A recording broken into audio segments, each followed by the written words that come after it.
মধ্যে তাদেরকে মর্যাদা দেওয়া হয়েছে, আখিরাতেও তাদেরকে মর্যাদা দেওয়া হবে। কি মর্যাদা দেওয়া হবে?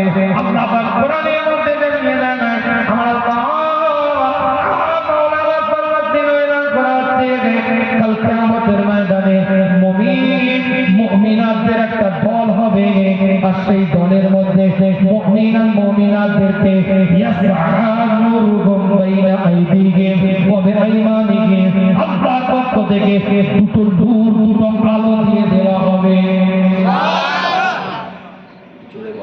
সুবহানাল্লাহ, সুবহানাল্লাহ। আলোচনা বোঝা যাচ্ছে না? জি জি, বুঝা যাচ্ছে, বুঝা যাচ্ছে। পীরের অবস্থানটা কেমন,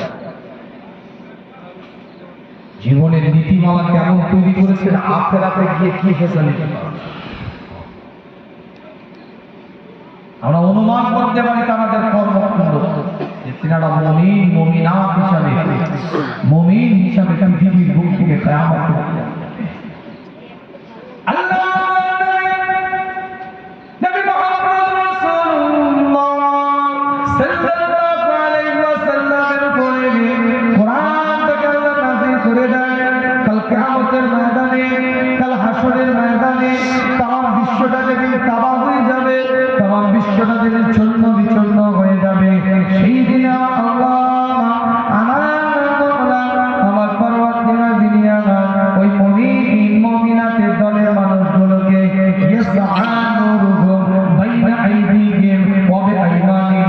তাদেরকে দুটো নূর দিবে।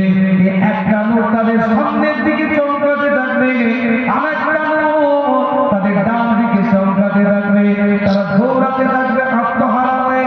আল্লাহ কোরআনের মধ্যে জানিয়ে দেয়, পরিষ্কার ভাষার মধ্যে দিয়ে এলান করে দেয়, শুধু দুটো নূর, দুটো আলো, দুটো জ্যোতি দেওয়া হবে এটা নয়। আল্লাহ কোরআনের মধ্যে জানিয়ে দেয় তাদেরকে কিয়ামতের ময়দানে আল্লাহর পক্ষ থেকে সুসংবাদ দিয়ে দেওয়া হবে। বুশরাকুল ইয়াউম, আল্লাহ তাদেরকে সুসংবাদ দিবেন, জান্নাতুন তাজরি মিন তাহতিহাল আনহার খালিদিনা ফিহা, যে একটা জান্নাত আল্লাহ তাদেরকে দিবে, সেই জান্নাতের তলদেশ দিয়ে সমুদ্রের নাহার নদীগুলো বইতে থাকবে। আল্লাহ পাক কোরআনের মধ্যে জানিয়ে দেয়, পরিষ্কার করে লেখা আছে, যালিকা ওয়াল ফাওজুল আযীম, আর এটাই হচ্ছে প্রকৃত সাকসেসের মানদণ্ড। টাকা আছে, অর্থ আছে, সম্পদ আছে, ব্যালেন্স আছে, সুন্দরী বউ আছে, চাকরির ছেলে চাকরিজীবী, 5টা জামাই, 5 জনই ব্যবসাদার, আপনার ক্ষমতা আছে, পাওয়ার আছে, আধিপত্য আছে, স্ট্যাটাস আছে, লোকবল আছে, জনবল আছে, অর্থবল আছে, পিছন থেকে একটা ব্যাকের ক্ষমতা কাজ করে, সমাজের মুখে আপনার মান্যতা আছে, সমাজ আপনার কথাটাকে মান্যতা দেয় না। এটা আপনার সাকসেসের মানদণ্ড নয়, এটা আমরা দুনিয়াতে সাকসেসের উত্তীর্ণ মানদণ্ড বলে ধরে থাকি, যে ক্ষমতা আছে, পাওয়ার আছে, আধিপত্য আছে, স্ট্যাটাস আছে, লোকবল আছে, জনবল আছে, টাকা আছে, পয়সা আছে, অর্থ আছে, সুন্দরী বউ একটা আছে, 4টে ছেলে আছে, 5টা জামাই আছে, সেই হয়তো সমাজের মধ্যে সাকসেস। কিন্তু কোরআন বলে দেয় না, সাকসেসের মানদণ্ড এটা নয়, সাকসেসের সংজ্ঞা এটা নয়। সাকসেসের ডেফিনিশন হচ্ছে যালিকা ওয়াল ফাওজুল আযীম। ওই কিয়ামতের দিনে এই 3টে জিনিস যারা পেল, তারা সাকসেসের মানদণ্ডে দাঁড়িয়ে থাকলো। সুবহানাল্লাহ। আমরা তো সাকসেস মনে করি এগুলোকে, তাই না ভাই? এটা সাকসেস এটা নয়। আল্লাহ নবী আল্লাহ রাসূলের উপরে কোরআন নাযিল হয়ে আবার দলিল দিচ্ছে আপনার পীরকে চেনাবার জন্য। যাচ্ছে নাকি আপনার? হ্যাঁ, এটা কেরামতি বলবো। সবথেকে বড় কেরামতি শরিয়াত যেখানে, আপনার পীরের কর্ম সেখানে। জি জি, সবথেকে বড় কেরামতি মুফতি আযম আলা হযরত হুজুর পীর কেবল রহমাতুল্লাহ আলাইহি, শরিয়াত যেখানে, আপনার পীরের কর্ম সেখানে, শরিয়াত যেখানে একদিকে রাখবেন, আপনার পীরের জীবন চরিত্রকে একদিকে রাখবেন। খোদার কসম বলছি, ইকুয়াল টু মিলে যাবে। শরিয়াত যেখানে, মুফতি আযম হুজুরের কর্মকাণ্ড সেখানে, তরিকত যেখানে, মুফতি আযম হুজুরের কর্মকাণ্ড সেখানে, হাকিকাত সেখানে, মুক্তি আজম হুজুরের কর্মকাণ্ড সেখানে, মারেফাত সেখানে, মুক্তি আজম হুজুর পীর কেবলার কর্মকাণ্ড সেখানে। এটাই আপনার পীরের সবথেকে বড় কথা। আমার কথাটা মনে বুঝতে পারেন? আপনার পীরের কাজগুলো যদি শরিয়ত মোতাবিক হয় তো কারামতি। জি একদিকে কোরআন পড়ে যাবে, কোরআন যেভাবে চালচলন করতে বলেছে উপর দিক থেকে হুজুরের জীবনী পড়বে, যখন পাই টু পাই ইকুয়াল টু মিলে যাবে আপনি পীরের মুরিদ হয়ে গর্ব হবে না? জি জি আমার পীর শরিয়ত যদি একদিন পরিমাণ চলে, কথা বলা কথা ঠিক না? ঠিক জি এক চুল পরিমাণ আমার পীরের কোনো কর্ম শরিয়তের খেলাফ, তো গর্বিত বুঝতে হবে। পীরের কর্ম শরিয়তের অনুযায়ী আর পীরের মুরিদ দাবি করে যদি শরিয়ত খেলাফ কর্ম হয় তাহলে কি মুরিদ হওয়া যাবে না? বড় বড় মুরিদ হওয়া যাবে না, ছোট ছোট মুরিদ হওয়া যাবে না, বড় বড় মুরিদ হওয়া যাবে। কথা ঠিক না? পীরের জীবনটা মসজিদের পাশে, ওই আপনার গায়ে দেখবেন একটা রুমে হুজুর শুয়ে থাকতেন। কেন? ঘর ছিল না, বাড়ি ছিল না, সুন্দর মখমেলের বিছানা ছিল না, কার্পেট দেওয়া মার্বেল করা টাইলসওয়ালা খাটে আরাম করে ঘুমাতে পারতেন না, মসজিদের পাশে ঘরটা শুয়ে থাকতেন। কেন? জিজ্ঞেস করতেন মুরব্বীরা দেখেছে না? মসজিদে উত্তর দিকে একটা কামরায় হুজুর ঘুমিয়ে থাকতেন না? থাকতেন না? দেখেন না? কথা বল, কেন জানে? কেন শখ করে? মাজুর অবস্থায় আল্লাহ ছাড় দিয়েছে। আল্লাহ বলছে মাজুর মানুষ জামাত তার জন্য ছাড়, তারপরে আজিমতের উপরে আমল করেছে না, জামাত ছুটে যাবে, বারবার বাড়ি থেকে কে ঠেলে নিয়ে আসবে, কে ধরে নিয়ে আসবে, জামাত ছুটে যাবে মসজিদের বা জামাতের সাথে নামাজ পড়ার জন্য মসজিদের পাশের উত্তর দিকের কামরাতে 25 থেকে 30 বছর কাটিয়ে দিয়েছে। সুবহানাল্লাহ সুবহানাল্লাহ সুবহানাল্লাহ। আপনার পীর অন্য কেউ নয়, আপনি যাকে কলিজা দিয়ে ভালোবাসে, আপনি শুধু তাকে নয় তার আওলাদদেরকে কলিজা দিয়ে মহব্বত করে, সেই মানুষ, সেই ব্যক্তিত্ব, তিনি মুফতি আজম হুজুর কেবলা কাটিয়ে দিলেন। আর আপনার বাড়ির সন্তান যদি মসজিদের পাশে দেওয়ালে হেলাপ দিয়ে হাইয়া আলাস সালাত পড়েও যদি পাবজি খেলে, ফ্রি ফায়ার খেলে, আর আপনার ড্রিম 11-এর মতন জুয়ার কারবার করে বসে থাকে মসজিদের পাশের মাচায় বসে, এটা কি মানায়? জি না। কিন্তু বিবেককে প্রশ্ন করে বলেন আমাকে, আমি যদি ভুল বলে থাকি কান ধরে পাচ্ছি।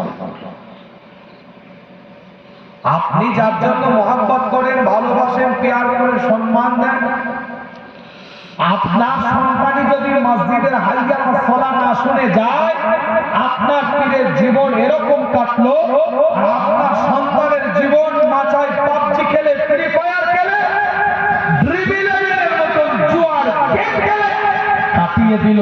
আর আপনি বললেন আমি ফুরফুরা শরীফের মুরিদ, ভক্ত, ভালোবাসার মানুষ। কাজের সাথে কথাটার যদি মেল থাকে আমি ক্ষমা প্রার্থী, আর যদি মেল না থাকে আপনার বিবেককে আপনি প্রশ্ন করবেন। কথা ঠিক না? আজও পর্যন্ত দরবারে ফুরফুরা শরীফের মতো জায়গায় গিয়ে বহু ভক্ত, বহু ভালোবাসার মানুষ দাবি করা জোহরের নামাজ, আসরের নামাজ ওই মিঠাইয়ের দোকানের সামনে খেতে যায়। কথা ঠিক? জি জি। এক হুজুরকে দাওয়াত করতে গিয়ে আরেক হুজুরের কাছে যাবে, যদি ওই হুজুর যদি বেরিয়ে চলে যায়, এজন্য ওই হুজুরের দবিজে বসে 5 ঘন্টা কাটিয়ে দিল জোহর আসর কাজা করে। এটা যদি মুরিদের পরিচয় হয়, ক্ষমা প্রার্থী, আমাকে ডাকবেন না, আমি পাগল হয়ে গেছি। কথা কি বলছি? জি। আপনার বিবেককে আপনি প্রশ্ন করুন, আমি কিছু বলবো না, আমি ধরিয়ে দিচ্ছি। যদি মনে হয় আমার কথাটা অযুক্তি, ইললজিক্যালি কথা বলছি, তথ্য ছাড়া মনে হচ্ছে আপনাদের, প্রতিবাদ করুন, আমি ক্ষমা প্রার্থী। আর যদি মনে হয় আমার বক্তব্য, আমার মন্তব্য, আমার ওপিনিয়ন, আমার কমেন্ট এটা যুক্তি সম্পন্ন লজিক্যালি কথা বলছি, বাস্তববাদী কথাটা যদি মনে হয়, অবশ্যই নিজের বিবেককে প্রশ্ন করে অনুশোচনার জায়গা থেকে নিজের জীবনটাকে পরিবর্তনের জায়গায় নিয়ে আসুন। কথা বলে যাচ্ছে। জি জি পীরের মাহফিল করা মানে ওই বিরিয়ানিকে হাত মুছে ঘর চলে যাওয়া। পীরের মাহফিল করা মানে দায়িত্বরা বছর দায়িত্ব পালন করে কোন রকমের রেসপেক্ট রেওয়াজ মেনটেন করা নয়। তার জীবন চরিত্র নিয়ে আলোচনা হবে।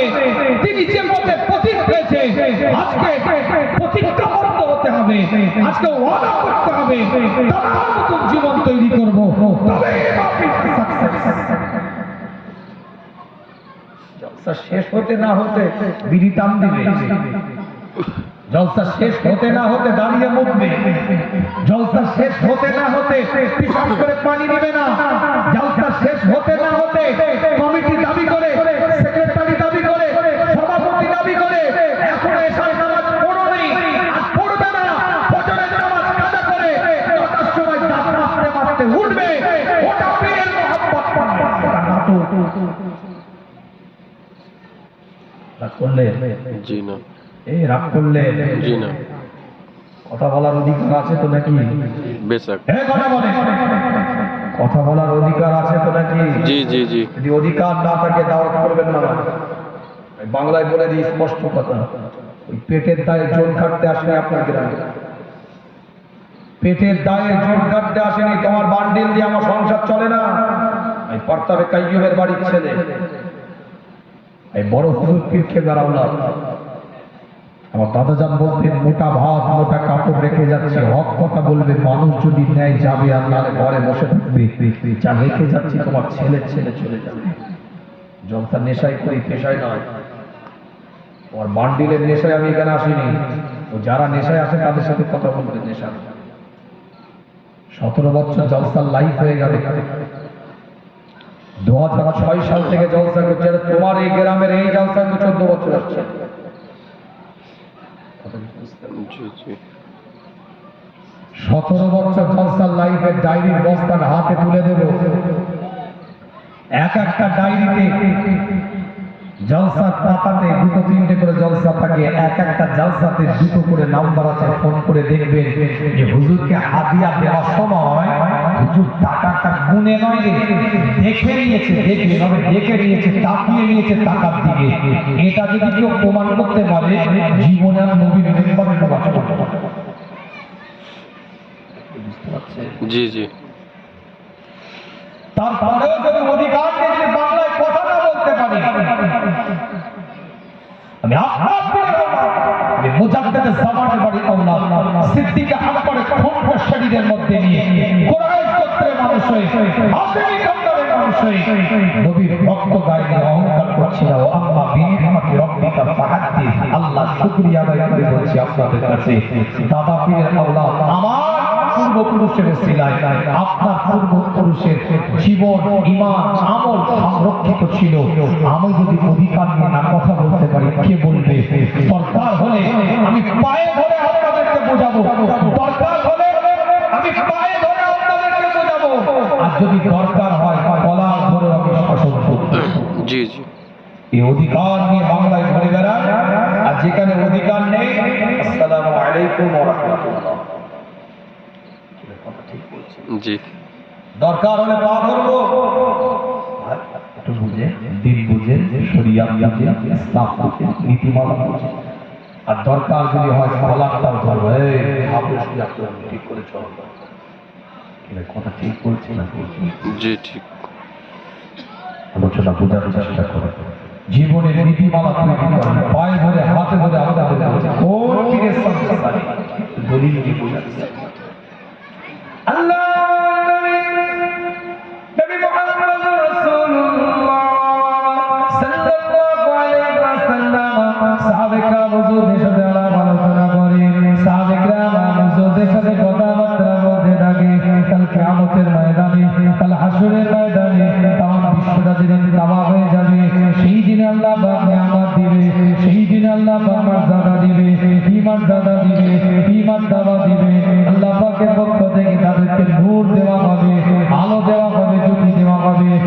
পাকের পক্ষ থেকে তাদেরকে আল্লাহ পাক জান্নাতটা দিয়ে দিবে। এটাই দুনিয়ার মধ্যে কর্মকাণ্ড যেটা করে গিয়েছে শরিয়াত অনুযায়ী বান্দা হায়াত থেকে কাজে লাগিয়েছে 20 বছর 30 বছর 40 বছর এই হায়াতটাকে কাজে লাগিয়েছে, এমন ভাবে হায়াত থেকে কাজে লাগিয়েছে আল্লাহ পাক নিয়ামতের দ্বারা পরিপূর্ণ করে দিয়েছে। আমি বলি না কোরআন তার ভাষার মধ্যে দিয়ে জানিয়ে দেয়। সূরাতুল আহজাবটা খুলে দেখেন 33 নম্বর সূরা 71 নম্বর আয়াত আল্লাহ পাক কোরআনের মধ্যে জানিয়ে দিয়েছে। 70 নম্বর আয়াত আল্লাহ বলছে ইয়া আইয়ুহাল্লাযীনা আমানু তাকুল্লাহ ওয়াকুলু কাওলান সাদীদা। আমি বলি না কোরআন জানিয়ে দেয় এই ঈমানদারেরা তোমরা আল্লাহকে ভয় করো, আল্লাহকে ভয় করো। ওয়াকুলু কাওলান সাদীদা আপনার আমার পীরের জীবনের সাথে কোরআনের আয়াতটা মিলে গিয়েছে। আল্লাহ পাক কোরআনের মধ্যে জানিয়ে দেয় তোমরা আল্লাহকে ভয় করো। আপনার আমার পীর রবকে ভয় করতো, মওলাকে ভয় করতো, কেমন ভয় করতেন কিতাবগুলো খুলে দেখেন জীবনের চরিত্রটাকে কেমন ভাবে কাজে লাগিয়েছে, জীবনের নীতিমালাগুলোকে কেমন ভাবে কাজে লাগিয়েছেন। পুঙ্খানুপুঙ্খানু হুজুরের একটা হিসাব দ্বারাই প্রমাণিত হতো হুজুর কেমন আল্লাহকে ভয় করতেন, হুজুর কেমন মওলাকে ভয় করতেন। অকুলু কাওলান সাদীদা আমি বলি না কোরআন জানিয়ে দেয় প্রকৃত মুমিনের পরিচয়, প্রকৃত ঈমানদারের পরিচয় সত্য কথা বলবে, সমাজের বুকে সত্য জিনিসটা ফুটে তুলবে। আপনার আমার পীর ওই সমাজ ওই জায়গায় দাঁড়িয়ে হায়াতে জিন্দেগির মধ্যে আপনার আমার পীর মুর্শিদ নিজে সত্য কথা বলেছে, শুধু সত্য কথা বলেছে তা নয়, আপনার আমার পীর মুর্শিদ হায়াতে জিন্দেগির মধ্যে যে কিতাবগুলো লিখে দিয়েছে কিয়ামত পর্যন্ত সত্যের সন্ধানে কিতাবগুলো হাতিয়ার হিসাবে মানুষ কাজে লাগাতে পারবে।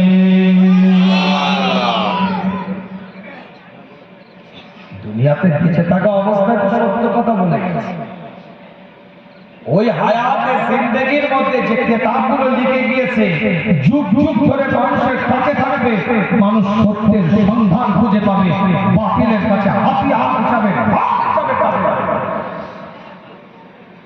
কথা ঠিক বলছিলাম? জি। কোরআন জানিয়ে দেয় 71 নম্বর আয়াত সূরাতুল আহজাব 33 নম্বর সূরা ইসলিহ লাকুম আ'মালাকুম ওয়া ইয়াগফির লাকুম যুনুবাকুম ওয়া মান ইউতি'িল্লাহ ওয়া রাসূলাহু ফাকাদ ফাযা ফাওজান 'আযীমা। আল্লাহ নবী মুহাম্মদ রাসূলুল্লাহ সাল্লাল্লাহু আলাইহি ওয়াসাল্লাম হুজুরের উপর আল্লাহ পাক নাযিল করে দেন পৃথিবীর মানুষকে আল্লাহ পাক জানিয়ে দেন ইসলিহ লাকুম আমালাকুম। পৃথিবীর মানুষকে আল্লাহ জানিয়ে দিচ্ছে ওই বান্দাগুলো যারা পৃথিবীর মধ্যে আল্লাহকে ভয় করবে, সত্য কথা বলবে। অন্য আয়াতের মধ্যে আল্লাহ জানিয়ে দেয় ইয়া আইয়ুহাল্লাযীনা আমানু তাকুল্লাহ হাক্কা তুকাতিহি ওয়া লা তামুতুন্না ইল্লা ওয়া আনতুম মুসলিমুন। এই ঈমানদারেরা তোমরা আল্লাহকে ভয় কর, ভয় করার মতো ভয় কর। ওয়া লা তামুতুন্না ইল্লা ওয়া আনতুম মুসলিমুন। এবং যতক্ষণ পর্যন্ত তোরা মুসলমানের পরিচয় না দিতে পারিস তোরা মৃত্যুবরণ করিস না, অর্থাৎ মৃত্যুর আগে মুসলমানের পরিচয়টা দিতে হবে। আল্লাহ পাক কোরআনের মধ্যে জানিয়ে দেয় ইসলিহ লাকুম আমালাকুম ওয়া ইয়াগফির লাকুম যুনুবাকুম। পৃথিবীর মধ্যে আল্লাহ তাদেরকে কবুল করে নেয়, তাদের আমলিয়াতে জিন্দেগিগুলোকে যদি কোনো ভুল ত্রুটি থাকে সেটা ক্ষমার দৃষ্টিতে নেক কাজের দ্বারা পরিবর্তন করে দেয়। আমার আল্লাহ তাদেরকে ক্ষমা করে দেয়, পরিষ্কার করে জানিয়ে দেয় প্রকৃত সাকসেসের মানদণ্ড কি। আবার বলছি প্রকৃত সাকসেসের মানদণ্ড কোথা থেকে পাবেন, প্রকৃত সাকসেসের সংজ্ঞা ডেফিনেশন আপনি কোথা থেকে পাবেন সেটা কোরআন জানিয়ে দেয় ওয়া মান ইউতি'িল্লাহ ওয়া রাসূলাহু ফাকাদ ফাযা ফাওজান 'আযীমা। প্রকৃত সাকসেস আপনি খুঁজছেন, প্রকৃত উন্নত আপনি খুঁজছেন পৃথিবীর বুকে যারা আল্লাহ এবং আল্লাহ রাসূলের ইত্তেবা করবে, আল্লাহ এবং আল্লাহ রাসূলের অনুকরণ করবে, আল্লাহ এবং আল্লাহ রাসূলের অনুসরণ করে জীবনটাকে তৈরি করবে, তারা ফাকাদ ফাযা ফাওজান 'আযীমা প্রকৃত সাকসেসের মানদণ্ড পেয়ে যাবে। আপনার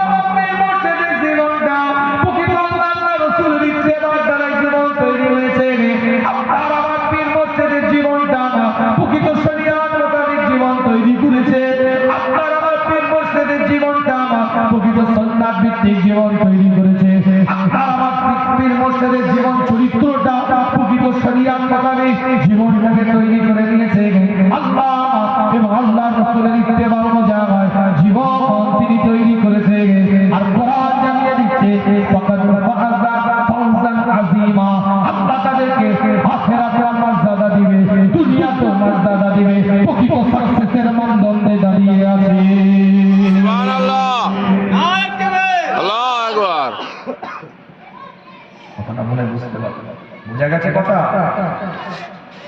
আবার বলছি, একদম ছোট্ট করে বোঝাচ্ছি।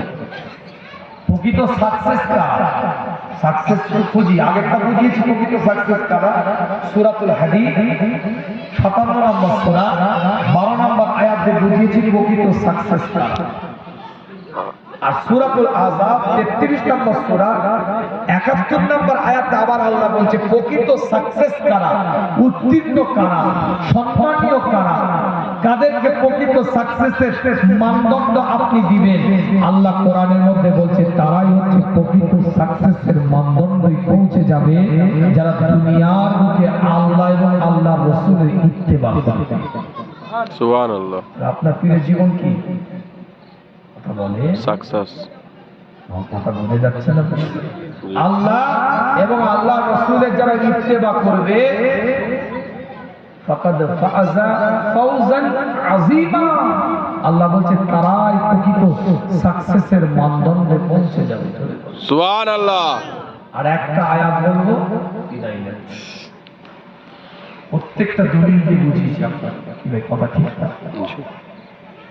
আল্লাহ নবী আল্লাহ রাসূল সাহাবায়ে কেরাম হুজুরদের সাথে আলাপ আলোচনা করে আবার সূরাতুল মুলক খুলে দেখেন 67 নম্বর সূরা 12 নম্বর আয়াতের মধ্যে আল্লাহ পাক জানিয়ে দেয় পীরকে চিনুন, পীরের নীতিমালা বুঝুন। কোন পীরকে দেখেছেন আপনি? কোন পীরের চেহারার দিকে আপনি তাকিয়েছিলেন? কোন পীরের চেহারার দিকে আপনি নজরটা করেছিলেন? তাকে কিভাবে আল্লাহ কবুল করেছিলেন? একটু জানার দরকার আছে আপনাদের আমাদের। দলিল ভিত্তিক জানতে হবে। সুন্দর চেহারা, কি সুন্দর নোরানি চেহারা, যার দিকে তাকিয়ে থাকতে মন চায়। তাকানোটা কেমন ইবাদত আমি পরে বলবো, আগে একটু বলে দিই আপনাদেরকে তার জীবনটা কেমন ছিল। আল্লাহ পাক কোরআনের মধ্যে জানিয়ে দেয় যারা আল্লাহকে ভয় করলো, ইন্নাল্লাহা ইয়ামুরু, আল্লাহ পাক কোরআনের মধ্যে জানিয়ে দেয় যারা আমাকে ভয় করলো, যারা আমাকে না দেখে আমাকে ভয় করলো, আমি আল্লাহ তাদেরকে ক্ষমা করে দিলাম। আল্লাহ পাক কোরআনের মধ্যে জানিয়ে দেয় যারা আমাকে না দেখে আমাকে ভয় করলো, আমি আল্লাহ তাদেরকে ক্ষমা করে দিলাম। আমি আল্লাহ তাদেরকে উত্তম মর্যাদা দান করে দিলাম। সুবহানাল্লাহ, সুবহানাল্লাহ। যারা আমাকে দেখে আমাকে ভয় করেছে, যারা আমাকে না দেখে আমাকে ভয় করে, আমি আল্লাহ তাদেরকে দুনিয়াতে আখিরাতে ক্ষমা করলাম এবং আমি আল্লাহ উচ্চ মাকাম দান করে দিলাম। সুবহানাল্লাহ। আল্লাহ নবী আল্লাহ রাসূল সাহাবায়ে কেরাম হুজুরদের সাথে আলাপ আলোচনা করে বিদায় নেওয়ার আগে একটা ছোট্ট ইবারত বলে দিয়ে যায়। সূরাতুল কাহফ থেকে একটু কথাটা বলে দিয়ে যায়। আল্লাহ নবী মুহাম্মদুর রাসূলুল্লাহ সাল্লাল্লাহু আলাইহি ওয়াসাল্লামের উপরে এক একটা কোরআনের আয়াত আল্লাহ পাক নাযিল করতে থাকে। আল্লাহ নবী মুহাম্মদ রাসূলুল্লাহ সাল্লাল্লাহু আলাইহি ওয়াসাল্লাম আল্লাহ জানিয়ে দেয় কোরআন তার ভাষার মধ্যে দিয়ে নাম করে দেয়। কোরআন শরীফ 18 নম্বর সূরা 27 নম্বর আয়াত 27 নম্বর আয়াত আল্লাহ পাক জানিয়ে দিচ্ছে সূরাতুল কাহফ পরিষ্কার করে ওয়াসবির নাফসাকা মা'আল্লাযীনা ইয়াদউনা রাব্বাকুম বিল গাদাতি ওয়াল আশি ইউরিদুনা ওয়াজহাহু ওয়া লা তা'দু আইনাকা আনহুম ইউরিদু যিনাতাল হায়াতিদ দুনিয়া। আল্লাহ পাক কোরআনের মধ্যে জানিয়ে দেয় ওয়াসবির নাফসাকা মা'আল্লাযীনা, তোমরা তাদের দিকে তাকিয়ে থাকো যারা সকালবেলায় সন্ধ্যাবেলায় আল্লাহর জিকির করতে থাকে। সুবহানাল্লাহ, সুবহানাল্লাহ, সুবহানাল্লাহ। এক একটা দলিল দিয়ে আপনাদের পাশে আপনারা পীর মুর্শিদের আপনি আমি তাকিয়ে থাকতাম, আপনি আমি নাজারটা করে থাকতাম, কত মানুষ অনুরোধ করতো মুসাফা করবো না, কত মানুষ অনুরোধ করতো বদনবসি করবো না, কত মানুষ অনুরোধ করতো হুজুরের চেহারাটা শুধু দিকে একটু তাকাবো, দরজাটা একটু খুলে দেয়, জানলাটা একটু ফাঁক করে দেয়, হুজুরের চেহারাটা দিকে একটু তাকাবো, হুজুরের চেহারাটা দিকে একটু তাকাবো। আমি বলি কোরআন জানিয়ে দেয় واصبر نفسك مع الذين يدعون ربهم بالغداة والعشي يريدون وجهه। আমি বলি না কোরআন জানিয়ে দেয় তাদের দিকে তাকিয়ে থাকো যারা সকালবেলায় সন্ধ্যাবেলায় আল্লাহর জিকির করে। এত মুরিদ, এত ভক্ত, এত ভালোবাসা মানুষ, হয়তো তারা কোরআনের আয়াত জানতো না, কিন্তু তারা হুজুরের চেহারাটার দিকে তাকিয়ে থাকতে মনটা চাইতো। কিন্তু আল্লাহ ডাইরেক্ট দেখতে গেছে যারা সকালে জিকির করে সন্ধ্যাতে জিকির করে তাদের দিকে তোমরা তাকিয়ে থাকো। তাকিয়ে থাকাটাই আল্লাহ এলান করে দেয়, আমার পক্ষ থেকে এলান করে দিলাম একটা বড় ইবাদতের মধ্যে গণ্য হয়ে যাবে। সুবহানাল্লাহ। ভালো করে বুঝবে, আম মানুষ জানতো না, জানে যে আল্লাহর ওলিদের দিকে তাকালে সাগিরা গোরা মাফ হয়ে যায়। যেহেতু হুজুর খুলে দেন, দরজাটা একটু খুলে দেখবো, কথা বলার কথা ঠিক হুজুর জানলাটা হাত করে একটু দেখবো, ঘুমিয়ে আছে ডিস্টার্ব করবো না, মুসাফাও করবো না, কদম বসিও করবো না, হুজুর ঘুমাচ্ছে, আরাম করছে, বিশ্রাম করছে, একটু দরজাটা ফাঁক করে দেখবো, কথা বলার কথা ঠিক, একটু জানলাটা ফাঁক করে দেখবো, খুলে দেয়। কোরআন কি বলছে? একটা ফালতু কথা বলিনি, কোরআন বলছে ওয়াসবির নাফসাকা মা'আল্লাযীনা ইয়াদউনা রাব্বাহুম বিল গাদাতি ওয়াল আশি ইউরিদুনা ওয়াজহাহু। সকালে সন্ধ্যায় আপনার কি সকাল সন্ধ্যা জিকির করতো না তো বাদ মাগরিব বাদ ফাজর তাসবিহ পড়তো না, একা একা নয়, 5 জন 7 জন 10 জন 20 জন 2 জন 3 জন যদি থাকতো হুজুর ঠিক শুরু করে দিতেন মুরাকাবা, মুশাহিদা, তাসকিয়া নফস, আত্মশুদ্ধি হুজুর ঠিক নিজে নিজে পড়তে, খাদেমরা ঠিক হুজুরের সাথে বসে লা ইলাহা ইল্লাল্লাহ লা ইলাহা ইল্লাল্লাহ লা ইলাহা ইল্লাল্লাহ। ঠিক না যে মুরব্বি থাকতো এখানে কেদা করে, নামটা কি হুজুর এখানে থাকতো না, আমার চাচাজির নামটা কি? হ্যাঁ শেখের আলী। রোগা করে ও ছেলের সাথে দেখা হলো তো ভাইটার সাথে, হ্যাঁ কুতুব মল্লিক, জিজ্ঞেস করতো ও এই তো তুমি কোথা ঘুরছো, জিজ্ঞেস করে মিথ্যে কথা বলছি নাকি জিজ্ঞেস করে, আব্দুল কাইয়ুম ভাইকে জিজ্ঞেস করে 2 জন 3 জন 4 জন থাকলেও লা ইলাহা ইল্লাল্লাহ 2 জন 3 জন বসছে। ভালো করে বুঝবেন, আমি গল্প করার জন্য বলিনি, কোরআন বলছে ওয়াসবির নাফসাকা মা'আল্লাযীনা ইয়াদউনা রাব্বাহুম বিল গাদাতি ওয়াল আশি ইউরিদুনা ওয়াজহাহু। তাদের দিকে তাকিয়ে থাকো যারা সকালেও জিকির করে সন্ধ্যাতেও জিকির করে, তাদের দিকে তাকিয়ে থাকাটাও ইবাদত। যারা এই দরজার ফাঁক দিয়ে দেখতো, যারা জানলার ফাঁক দিয়ে দেখতো, তারা আল্লাহর কোরআনের হুকুম পালন করতো। সুবহানাল্লাহ। জোরে বলে সুবহানাল্লাহ। সুবহানাল্লাহ। অনেকক্ষণ দেখার পরে কিছু মানুষ তো বলতো সরে যাও না, অনেক তো হলো সরে যাও, সেটাও কোরআন বলছে সরে শোনাচ্ছি আমি।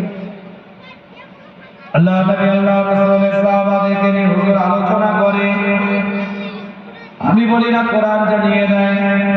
একটা দলিল দিচ্ছি আপনাদের খিদমতে, একটা আল্লাহ পাকের বলি যারা সকালবেলায় সন্ধ্যাবেলায় আল্লাহর জিকিরের মধ্যে মগ্ন থাকে, তাদের চেহারাটার দিকে তাকাবার রবের পক্ষ থেকে নির্দেশ এসে যায়, খোদার পক্ষ থেকে নির্দেশ এসে যায়। আবার যখন একটু সাইড হয়ে যাও, কিন্তু তারা মুখটাকে সরাতে পারতো না, চেহারাটাকে সরাতে পারতো না, মুখমণ্ডলটাকে ঘোরাতে পারতো না। কোরআন জানিয়ে দেয় এক একটা দলিল দিয়ে, ইউরিদু জিনাতাল হায়াতিদ দুনিয়া ওয়ালা তা'দু আইনাকা আনহুম।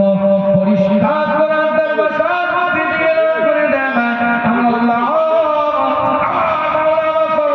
জানিয়ে দেয় ওয়ালা তা'দু আইনাকা আনহুম। তাদের দিক থেকে যদি তোমরা চেহারাটাকে সরিয়ে দাও, তাদের দিক থেকে যদি চেহারাটাকে তোমরা ঘুরিয়ে নাও, তাদের দিক থেকে চেহারাটাকে তোমরা যদি হাঁটিয়ে নাও, আমি বলি না, কোরআন বলছে তোমাদেরকে দুনিয়া ঘেরাও করে দিবে, দুনিয়া তোমাদেরকে ঘিরে ধরবে, তার দিকে যত তাকিয়ে থাকবে, দ্বীন থাকবে, ইসলাম থাকবে, শরিয়াত থাকবে, চেহারাটাকে সরিয়ে নিলে দ্বীন থেকে তোমরা ভুলে গিয়ে দুনিয়া তোমাদের মধ্যে চলে আসবে। আল্লাহু আকবার, আল্লাহু আকবার। কথাটা মনে বুঝতে পারবেন। আল্লাহ কোরআনের মধ্যে বলছে তাদের দিক থেকে যদি চেহারাটাকে সরিয়ে নাও, ইউরিদু জিনাতাল হায়াতিদ দুনিয়া, যতক্ষণ তাকিয়ে আছো দিন আছে, তার মানে সওয়াব আছে। দিন মানে কি? সওয়াব, ভালো কাজ, নেক কাজ, ভালো আমল। আর চেহারা সরিয়ে নিলে সঙ্গে সঙ্গে দুনিয়া চলে আসবে, অন্য কিছু ভাবনা চলে আসবে, অন্য কিছু চিন্তা চলে আসবে। বিদায় নেব আপনাদের খেদমত থেকে, আলোচনা করাবো না, এক একটা দলিল দিয়েছি আপনাদের খেদমতে, ছোট্ট ছোট্ট করে বোঝাবার চেষ্টা করেছি আপনাদের খেদমতে। নবী মুহাম্মদ রাসূলুল্লাহ সাল্লাল্লাহু আলাইহি ওয়াসাল্লামের উপরে কোরআন নাযিল করেছে, হুজুরের জীবন চরিত্রগুলোকে তুলে ধরেছি, এক একটা কোরআনের ইবারত বলে গিয়েছে, আল্লাহ নবী হাদিসের দ্বারা এলান করে দিয়েছে, এক একটা হুজুরের চরিত্র তুলে ধরেছে, হাদিসগুলো কেমন আরম্ভ করেছে, শেষ পর্যায়ে এসে জীবনটা কেমন তৈরি করেছিলেন তারা, এমন জীবন তারা তৈরি করেছিলেন, তাদের দিকে তাকিয়ে থাকাটাও ইবাদত, এমন জীবন তারা তৈরি করেছিলেন, তাদের দিকে নজরটা করে রাখাটাও বড় আমল, এমন জীবন তারা তৈরি করেছিলেন, তাদের দিক থেকে মুখটাকে ফিরিয়ে নিলেও দুনিয়া গ্রাস করে নেবে। এখন ওলি চিনবেন কি করে, নেককার বান্দা চিনবেন কি করে, পরেশগার বান্দা চিনবেন কি করে, আল্লাহওয়ালা বান্দা চিনবেন কি করে, পরেশগার বান্দা চিনবেন কি করে, মুত্তাকি বান্দা চিনবেন কি করে, শরীয়তের মাপকাঠি অনুযায়ী চলে এই বান্দাটা বুঝবেন কি করে, লিবাস তো ঠিক আছে, আখলাক তো ঠিক আছে, চাল চলন তো ঠিক আছে, আচার ব্যবহার তো ঠিক আছে, জুব্বা তো ঠিক আছে, টুপি তো ঠিক আছে, পাগড়ি তো ঠিক আছে, আজকান তো ঠিক আছে, লিবাস আসার তো ঠিক আছে, কিন্তু আপনি বুঝবেন কি করে নেককার বান্দা কোনটা, আপনি জানবেন কি করে আল্লাহওয়ালা বান্দা কোনটা, আপনি জানবেন কি করে তার সহবতে গিয়ে আপনি বুঝবেন, আপনি বুঝবেন কি করে তার দিকে আপনি তাকিয়ে থাকবেন, আপনি বুঝবেন কি করে তার কথাটা শুনলে আপনার ফায়দা হবে, আপনি জানবেন কি করে তার কথাটা বুঝলে আমার জীবনটা শরিয়াত মোতাবেক পরিচালিত হবে, আপনার জীবনের আদর্শটাকে কিভাবে বাড়াবে, একটাই ফর্মুলা দিয়ে যাচ্ছে আলোচনা শেষ করতে। যাদের চেহারাটার দিকে তাকাবেন, যাদের মুখটার দিকে তাকাবেন, যাদের মুখমণ্ডলটার দিকে তাকাবেন, তাকাবার সঙ্গে সঙ্গে আল্লাহ এবং তার রাসূলের কথা মনে পড়বে, আল্লাহ এবং তার নবীর কথা মনে পড়বে, তারাই বলি তারাই নেককার বান্দা, যাদের চেহারাটার দিকে তাকালে ইসলাম, দ্বীন, শরিয়াত, আল্লাহ এবং আল্লাহ রাসূলের কথা মনে পড়ে, তারা আল্লাহ পাকের নেককার বান্দা। সুবহানাল্লাহ। আল্লাহ পাক কবুল করে। আলোচনা বাড়াবো না, সকলে রাসূলের সামনে দাঁড়িয়ে সালাম পড়ে বিদায় নেব। দোয়া সামনে সামনে সব বাচ্চারা কথা বলো না, দোয়া হবে ইনশাআল্লাহ। ইয়া নবী